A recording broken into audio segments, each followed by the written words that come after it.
संताली बनन नहीं देना। लोक एकता जिंदाबाद जिंदाबाद जिंदाबाद लोक एकता जिंदाबाद जिंदाबाद जिंदाबाद। हिंदू मुस्लिम लड़न नहीं देना संताली बनन नहीं देना। हिंदू मुस्लिम लड़ नहीं देना संताली बनन नहीं देना। विद्यार्थी एकता जिंदाबाद जिंदाबाद जिंदाबाद विद्यार्थी एकता जिंदाबाद जिंदाबाद जिंदाबाद। ਪੰਜਾਬੀ ਨਿਊਜ਼ ਇੱਕ ਦਰਸ਼ਕਾਂ ਦਾ ਸਵਾਗਤ ਹੈ। ਮੈਂ ਰਾਧਾ ਖੰਨਾ ਤੁਹਾਨੂੰ ਫਿਰ ਲੁਧਿਆਣਾ ਤੋਂ ਰੂਬਰੂ ਹੋ ਰਹੀ ਹਾਂ। ਲੁਧਿਆਣਾ PAU ਦੇ ਗਰਾਊਂਡ ਦੇ ਅੰਦਰ ਅੱਜ ਇੱਕ ਧਰਨਾ ਲੱਗਾ। ਇੱਕ ਬੱਚੇ ਆਪਣੀ ਮੰਗਾਂ ਨੂੰ ਲੈ ਕੇ ਕੁਝ ਬੈਠੇ ਨੇ। ਇੱਥੇ ਕਿਉਂ ਬੈਠੇ ਨੇ, ਕੀ ਇਹਨਾਂ ਦੀ ਮਨ 'ਚ ਮਨਸ਼ਾ ਹੈ, ਜਾਣਨ ਦੀ ਕੋਸ਼ਿਸ਼ ਕਰਾਂਗੇ। ਕੁਝ ਹੱਥ ਵਿੱਚ ਲਿਖੀਆਂ ਹੋਈਆਂ ਲਾਈਨਾਂ ਨੇ ਲੋਕਾਂ 'ਚ ਜ਼ਹਿਰ ਫੈਲਾਉਣ ਵਾਲੀਆਂ। ਫਿਰਕੂ ਤਾਕਤਾਂ ਮੁਰਦਾਬਾਦ, ਕਹਿ ਲਈਏ ਆਜ਼ਾਦ ਭਾਰਤ ਧਰਮ ਦੇ ਨਾਮ 'ਤੇ ਪਰਦੇ ਸੱਜਣ ਟੱਗਣ, ਕਈ ਗੱਲਾਂ ਜਿਹੜੀਆਂ ਧਰਮਾਂ ਲੈ ਕੇ ਵਿਵਾਦਿਤ ਹੁੰਦੀਆਂ ਨੇ ਉਹ ਨਾਰੇ ਲੈ ਕੇ ਲੜਕੀਆਂ ਸਾਡਾ ਜੁੜੀਆਂ ਨੇ। ਗੱਲਬਾਤ ਕਰਨ ਦੀ ਕੋਸ਼ਿਸ਼ ਕਰਾਂਗੇ। ਸਿਮਰਨਜੋਤ ਕੌਰ। ਕੀ ਅੱਜ ਇਹ ਮੁੱਦਾ ਲੈ ਕੇ ਅੱਜ ਅਸੀਂ ਕੋਈ ਸਟੂਡੈਂਟ ਮੁੱਦਾ ਲੈ ਕੇ ਨਹੀਂ ਖੜੇ, ਪੂਰੇ ਦੇਸ਼ ਦਾ ਮੁੱਦਾ ਲੈ ਕੇ ਖੜੇ ਹਾਂ। ਅੱਜ ਜੋ ਦੇਸ਼ 'ਚ ਹਾਲਾਤ ਬਣੇ ਹੋਏ ਆ ਜਾਂ ਸਮੇਂ ਦੀਆਂ ਸਰਕਾਰਾਂ ਬਣਾ ਰਹੀਆਂ ਨੇ, ਲੋਕਾਂ 'ਚ ਨਫ਼ਰਤ ਫੈਲਾ ਕੇ ਉਹਨਾਂ ਨੂੰ ਵੰਡਿਆ ਜਾ ਰਿਹਾ, ਅਸਲੀ ਮੁੱਦਿਆਂ ਤੋਂ ਭਟਕਾਇਆ ਜਾ ਰਿਹਾ। ਅਨਇੰਪਲੋਇਮੈਂਟ, ਪ੍ਰਾਈਵੇਟਾਈਜੇਸ਼ਨ ਹੋ ਰਹੀ ਹੈ, ਲਿਬਰਲਾਈਜੇਸ਼ਨ, ਉਹਨਾਂ ਮੁੱਦਿਆਂ ਤੋਂ ਸਾਨੂੰ ਭਟਕਾ ਕੇ ਧਰਮ ਦੇ ਨਾਰਿਆਂ 'ਚ ਫਸਾ ਕੇ ਆਪਸ 'ਚ ਲੜਾਇਆ ਜਾ ਰਿਹਾ ਤਾਂ ਕਿ ਉਹ ਸਾਡੇ 'ਤੇ ਰਾਜ ਕਰ ਸਕਣ। ਤੁਹਾਨੂੰ ਲੱਗਦਾ ਇੱਦਾਂ ਖੜੇ ਹੋਣ ਨਾਲ, ਇੱਦਾਂ ਧਰਨਾ ਦੇਣ ਨਾਲ ਜਾਂ ਕੁਛ? ਹਾਂਜੀ ਮੈਮ, ਜੋ ਇਕੱਠੇ ਹੁੰਦੇ ਆ, ਜੋ ਯੂਨਿਟੀ ਹੁੰਦੀ ਆ, ਉਦੋਂ ਸਭ ਗੱਲਾਂ ਸੁਣੀਆਂ ਹੀ ਜਾਂਦੀਆਂ ਹੈਗੀਆਂ। ਇਕੱਲਾ ਬੰਦਾ ਕੁਝ ਨਹੀਂ ਕਰ ਸਕਦਾ ਹੁੰਦਾ। ਯੂਥ ਹਮੇਸ਼ਾ ਪਿਸੀ ਜਾਂਦੀ ਇੱਦਾਂ ਦੇ ਦੰਗਿਆਂ ਦੇ ਵਿੱਚ? ਕਾਫੀ ਹੱਦ ਤੱਕ ਇੱਦਾਂ ਹੀ ਹੁੰਦਾ ਹੈ। ਕਿੰਨਾ ਕੁ ਤੁਸੀਂ ਦੱਸਣਾ ਚਾਹੋਗੇ ਪੜ੍ਹਾਈ ਨੂੰ, ਲਿਖਾਈ ਨੂੰ, ਨਿਊ ਜਨਰੇਸ਼ਨ ਨੂੰ ਨੁਕਸਾਨ ਹੁੰਦਾ ਹੈ ਜਦੋਂ ਧਰਮ ਦੇ ਨਾਮ 'ਤੇ? ਆਪਾਂ ਜਿਹੜਾ ਯੂਥ ਹੁੰਦਾ ਹੈ ਉਹਨੇ ਹੀ ਅੱਗੇ ਜਾ ਕੇ ਆਪਣੇ ਦੇਸ਼ ਦਾ ਭਵਿੱਖ ਬਣਨਾ ਹੁੰਦਾ ਹੈ। ਜਦੋਂ ਧਰਮ ਦੇ ਨਾਂ 'ਤੇ ਦੰਗੇ ਹੋਣਗੇ, ਆਪਣਾ ਹੀ ਅੱਗੇ ਭਵਿੱਖ ਜਿਹੜਾ ਹੈ ਉਹ ਅਸੁਰੱਖਿਅਤ ਹੁੰਦਾ ਹੈ। ਅਤੇ ਇਹ ਸਾਰੇ ਦੰਗਿਆਂ ਨਾਲ, ਧਰਮ ਦੇ ਨਾਂ 'ਤੇ ਜਿਹੜੀਆਂ ਵੰਡੀਆਂ ਪਾਈਆਂ ਜਾਂਦੀਆਂ, ਉਹਨਾਂ ਨਾਲ ਯੂਥ ਨੂੰ ਹੀ ਸਭ ਤੋਂ ਜ਼ਿਆਦਾ ਨੁਕਸਾਨ ਹੁੰਦਾ ਹੈ। ਇੱਦਾਂ ਤੁਹਾਡੇ ਪ੍ਰੋਟੈਸਟ ਲਾਉਣਾ ਸਰਕਾਰ ਦੇ ਕੰਨਾਂ ਤੱਕ ਆਵਾਜ਼ ਜ਼ਰੂਰ ਜਾਏਗੀ ਕਿ ਜਦੋਂ ਤੱਕ ਯੂਥ ਨਹੀਂ ਬੋਲੇਗਾ, ਜਦੋਂ ਤੱਕ ਵਿਦਿਆਰਥੀ ਵਰਗ ਨਹੀਂ ਬੋਲੂਗਾ, ਉਦੋਂ ਤੱਕ ਸਰਕਾਰ ਦੇ ਕੰਨਾਂ ਤੱਕ ਆਵਾਜ਼ ਨਹੀਂ ਜਾਊਗੀ। ਤਾਂ ਵਿਦਿਆਰਥੀਆਂ ਦਾ ਬੋਲਣਾ ਬਹੁਤ ਜ਼ਰੂਰੀ ਹੈ ਇਸ ਮੁੱਦੇ 'ਤੇ। ਜਿੱਦਾਂ ਤੁਸੀਂ ਦੇਖਿਆ ਲੜਕੀਆਂ ਸਾਡੇ ਨਾਲ ਖੜੀਆਂ ਨੇ, ਸਟੱਡੀ ਛੱਡ। ਮੇਰਾ ਨਾਮ ਸ਼ਬਨਮ ਹੈ।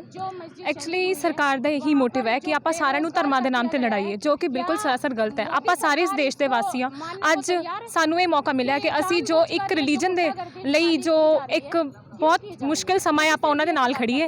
ਸਭ ਦਾ ਇਹ ਇੱਥੇ ਹੱਕ ਬਣਦਾ ਹੈ ਕਿ ਸਾਰੇ ਧਰਮ ਮਿਲ ਕੇ ਇਸ ਪ੍ਰੋਬਲਮ ਨੂੰ ਹੱਲ ਕਰਨ। ਇਹ ਸਿਰਫ ਅੱਜ ਇੱਕ ਰਿਲੀਜਨ 'ਤੇ ਆਇਆ, ਕੱਲ੍ਹ ਕਿਸੇ ਹੋਰ ਰਿਲੀਜਨ 'ਤੇ ਆਏਗਾ। ਇਹ ਸਰਕਾਰ ਦਾ ਇੱਕ ਬਹੁਤ ਗੰਦੀ ਨੀਤੀ ਹੈ ਉਹਨਾਂ ਦੀ, ਜੋ ਧਰਮਾਂ ਦੇ ਬੇਸਿਸ 'ਤੇ ਸਾਨੂੰ ਲੜਾਇਆ ਜਾ ਰਿਹਾ। ਆਪਾਂ ਯੂਥ ਹਾਂ, ਇਸ ਦੇਸ਼ ਦਾ ਆਪਾਂ ਫਿਊਚਰ ਆ। ਸੋ ਆਪਣਾ ਮੇਨ ਇੱਥੇ मोटिव ये है कि आप सारे यूनियन। मेरा नाम शहनाज है और मैं इस भारत की बेटी हूँ।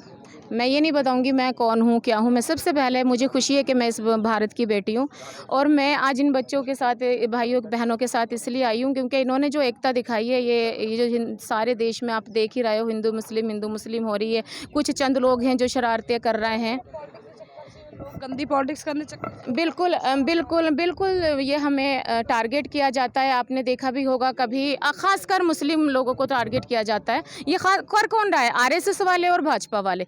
कभी हमारी मस्जिद को लेकर, कभी हमारे ऐलान को लेकर, कभी हमारे हिजाब को लेकर, कभी हमारे मतलब बच्चों को लेकर, कभी किसी ना किसी का उन्हें मुद्दा चाहिए। कभी 3 तलाक का मुद्दा, कभी माइक नहीं चाहिए जी। अगर आपको 5 मिनट की अजान से परेशानी होती है, 4 बजे हमारी अजान लगती है, आपको 4 बजे उठने में क्या परेशानी होती है बताइए?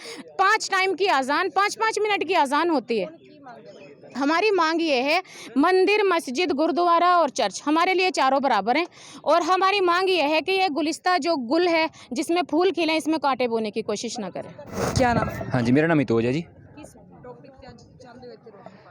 ਅੱਜ ਅਸੀਂ ਇਸ ਗੱਲ 'ਤੇ ਪ੍ਰਦਰਸ਼ਨ ਕਰ ਰਹੇ ਹਾਂ ਕਿ BJP ਹਕੂਮਤ ਦੀ ਅਗਵਾਈ 'ਚ ਪਿਛਲੇ 25-30 ਦਿਨਾਂ ਤੋਂ ਸਾਡੇ ਮੁਲਕ ਵਿੱਚ ਫਿਰਕੂ ਹਨੇਰੀ ਚੱਲ ਰਹੀ ਆ। ਲੋਕਾਂ ਨੂੰ ਧਰਮ ਦੇ ਨਾਂ 'ਤੇ ਲੜਾਇਆ ਜਾ ਰਿਹਾ। ਇੱਕ ਧਰਮ ਦੇ ਜਿਹੜੇ ਧਾਰਮਿਕ ਪ੍ਰੋਗਰਾਮ ਆ, ਉਹਨਾਂ 'ਚ ਫਿਰਕੂ ਕੱਟੜ ਜਥੇਬੰਦੀਆਂ ਜਿਹੜੀਆਂ ਉਹ ਘੁਸਪੈਠ ਕਰਕੇ ਉਹ ਘੱਟ ਗਿਣਤੀ ਵਰਗ ਦੇ ਉੱਤੇ ਹਮਲੇ ਕਰਵਾ ਰਹੀਆਂ ਨੇ। ਅਤੇ ਨੁਕਸਾਨ ਦੋਹਾਂ ਦਾ ਹੀ ਆ। ਇੱਕ ਤਾਂ ਸਿੱਧਾ ਹੋਈ ਜਾਂਦਾ, ਜਿਹੜੇ ਹਮਲੇ ਕਰ ਰਹੇ ਆ, ਸਿੱਧਾ ਨੁਕਸਾਨ ਉਹਨਾਂ ਦਾ ਇਹ ਆ ਵੀ ਉਹਨਾਂ ਦੇ ਦੇਸ਼ 'ਚ ਰੁਜ਼ਗਾਰ ਖਤਮ ਹੋ ਰਿਹਾ। ਉਹਨਾਂ ਦੇ ਦੇਸ਼ 'ਚ ਇੱਥੇ ਨੂਨ ਮਿਰਚ ਮਸਾਲੇ ਦੇ ਰੇਟ ਵਧੀ ਜਾਂਦੇ ਆ, ਰੁਜ਼ਗਾਰ ਖਤਮ ਆ, ਕਾਰਪੋਰੇਟ ਕੰਪਨੀਆਂ ਦਾ ਦੇਸ਼ 'ਤੇ ਕਬਜ਼ਾ ਹੋਈ ਜਾਂਦਾ। ਇਹ ਜਿਹੜੀਆਂ ਗੱਲਾਂ ਤੁਹਾਨੂੰ ਪਤਾ ਲੱਗ ਰਹੀਆਂ ਸਰਕਾਰਾਂ ਨੂੰ?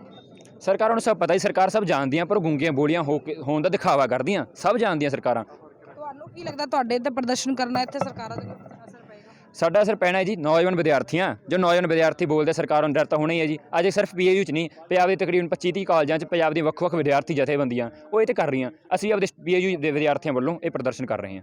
ਸਹੀ, ਜਿੱਦਾਂ ਤੁਸੀਂ ਦੇਖਿਆ, ਅਸੀਂ ਗੱਲ ਵੀ ਕਰਨਾ ਚਾਹਾਂਗੇ ਕੀ ਲੱਗਦਾ ਹੈ ਇਦਾਂ ਪ੍ਰੋਟੈਸਟ ਕਰਨਾ ਸ਼ਾਂਤੀ ਧਰਮ ਬਣੇ ਸੀ ਉਹ ਇਸ ਕਾਰਨ ਬਣੇ ਸੀ ਕਿ ਲੋਕਾਂ ਦੇ ਵਿੱਚ ਹਾਂਜੀ ਪਿਆ ਜੀ ਆਪਣੇ ਮੂਹਰੇ ਦਿੱਲੀ ਦਾ ਜਿਹੜਾ ਹੈਗਾ ਧਰਨਾ ਉਹ ਸਭ ਤੋਂ ਵੱਡੀ ਐਗਜ਼ਾਮਪਲ ਹੈ ਜੀ ਬਹੁਤ ਵੱਡਾ ਹਾਂਜੀ ਤੇ ਇਹ ਜਿਹੜੀ ਅੱਜ ਜਿੱਦਾਂ ਕਿ ਦੱਸਿਆ ਅਜ਼ਾਨ ਨੂੰ ਲੈ ਕੇ ਸਪੀਕਰ ਨੂੰ ਲੈ ਕੇ ਇਹ ਕੀ ਹੈ ਪੋਲਿਟਿਕਸ ਇਹ ਜੀ ਬਸ ਇੱਕ ਹੇਟ ਫੈਲਾਉਣ ਦਾ ਜੀ ਇਹਨਾਂ ਦਾ ਮੈਥਡ ਹੈ ਜੀ ਬਸ ਇਹ ਵੋਟਾਂ ਲੈਣਾ ਚਾਹੁੰਦੇ ਹਾਂ ਇਲੈਕਸ਼ਨਸ ਕਰਕੇ ਵੀ ਜਿਵੇਂ ਪੰਜਾਬ ਜਿਹੜੀ ਇਲੈਕਸ਼ਨਸ ਦਾ ਅਣਚਾਹਿਆ ਪਰਿਣਾਮ ਨਿਕਲਿਆ ਜਾਂ ਆਉਣ ਵਾਲੇ ਬੀਜੇਪੀ ਇਲੈਕਸ਼ਨਸ ਹੈ ਬਿਲਕੁਲ ਜੀ ਬਿਲਕੁਲ ਉਹਨਾਂ ਨੂੰ ਬਸ ਆਪਣੀਆਂ ਵੋਟਾਂ ਦਾ ਮਤਲਬ ਹੈ ਜੀ ਉਹ ਬਸ ਡਿਵਾਈਡ ਐਂਡ ਰੂਲ ਵਾਲਾ ਕੰਮ ਖੇਡ ਰਹੇ ਜੀ ਉਹ ਇਦਾਂ ਦਾ ਕੁਝ ਕਰਕੇ ਉਹਨਾਂ ਨੂੰ ਕਿਆ ਫਾਇਦਾ ਜੀ ਉਹਨਾਂ ਦਾ ਵੋਟ ਬੈਂਕ ਇਕੱਠਾ ਹੋ ਰਿਹਾ ਜੀਗਾ ਉਹਨਾਂ ਰਿਲੀਜਨ ਦੇ ਬੇਸ ਤੇ ਵੋਟ ਬੈਂਕ ਇਕੱਠਾ ਹੋ ਰਿਹਾ ਜੀ ਜੇ ਇੱਕ ਸਟੇਟ 'ਚ ਨਹੀਂ ਹੋ ਰਿਹਾ ਜਿੱਥੇ ਜਿਹੜੀ ਸਟੇਟ 'ਚ ਉਸ ਰਿਲੀਜਨ ਦੀ ਜ਼ਿਆਦਾ ਗਿਣਤੀ ਹੈ ਜੀ ਉਹ ਉੱਥੇ ਉਹਨਾਂ ਨੂੰ ਲੋਕ ਜ਼ਿਆਦਾ ਵੋਟ ਪਾਉਣਗੇ ਜੀ ਬਸ ਉਹਨਾਂ ਨੂੰ ਇਹ ਮੋਟਿਵ ਆ ਕਿਉਂਕਿ ਉਹਨਾਂ ਨੇ ਓਵਰਆਲ ਇੰਡੀਆ 'ਚ ਸਰਕਾਰ ਬਣਾਉਣੀ ਹੈ ਜੀ ਆਪਦੀ ਸਿਰਫ ਇੱਕ ਸਟੇਟ 'ਚ ਨਹੀਂ ਜਿੱਦਾਂ ਕਿ ਮੋਦੀ ਸਰਕਾਰ ਤਾਂ ਫਿਲਹਾਲ ਵੀ ਕਾਫੀ ਬਹੁਮਤ ਦੇ ਨਾਲ ਬੀਜੇਪੀ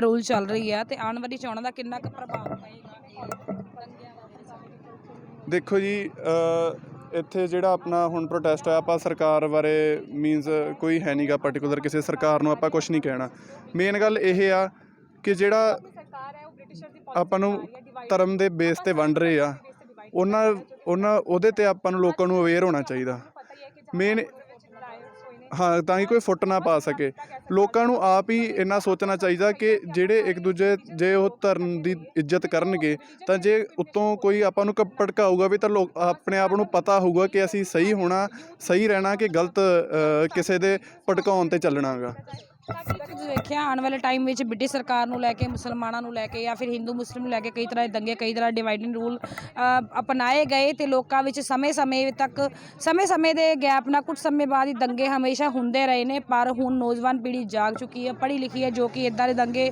ਨਾ ਹੋਣ ਦੀ ਮੰਗ ਸਰਕਾਰ ਮਰ ਰੱਖ ਰਹੀ ਸਰਕਾਰ ਨੂੰ ਵੀ ਚਾਹੀਦਾ ਇਹਨਾਂ ਦੀ ਗੱਲ ਸੁਣਨੀ ਕਿਉਂਕਿ ਇਹ ਯੂਥ ਨਹੀਂ ਆਉਣ ਵਾਲੇ ਟਾਈਮ ਦਾ ਹਿੰਦੁਸਤਾਨ ਨੇ ਆਉਣ ਵਾਲੇ ਟਾਈਮ ਦਾ ਭਵਿੱਖ ਨੇ ਵਿਕਾਸ ਸ਼ਵਨਾਰ ਦਾ ਖੰਨਾ ਦੀ ਰਿਪੋਰਟ ਪੰਜਾਬ ਬ੍ਰੇਕਿੰਗ ਨਿਊਜ਼